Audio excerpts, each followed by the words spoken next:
अशा पद्धतीचा जर प्रश्न पेपरमध्ये आला तर काय करतात बरेच जण, 21चा वर्ग करतात, परत वजा 20चा वर्ग करतात. ठीक आहे, यामध्ये खूप लेंदी प्रोसेस, वेळ जातो खूप. जर वेळ वाचवत असेल तर उत्तर बघा डायरेक्ट काय येते, 21 वजा 20 आहे की नाही, मग याची बेरीज करा, 21 आणि 20 झाले 41. हेच तुमचं उत्तर आहे.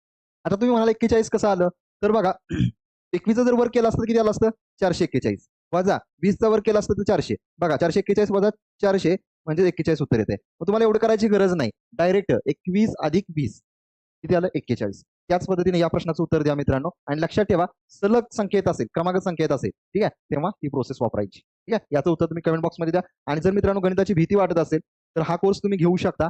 त्याचबरोबर मित्रांनो, कोणत्या एक्झामची तयारी करत असाल, गणिताची भीती वाटत असेल, रियस जैन अकॅडमीचा ऍप डाउनलोड करा. ऍपवर जाऊन तुम्ही फ्री डेमो लेक्चर बघून ऍडमिशन घ्या. ठीक आहे, डेमो लेक्चर बघा आणि मगच ऍडमिशन घ्या. यस जैन अकॅडमीच्या ऍपवर जाऊन आत्ताच, वेळ वाया न घालवता, कारण ऑफर चालू आहे.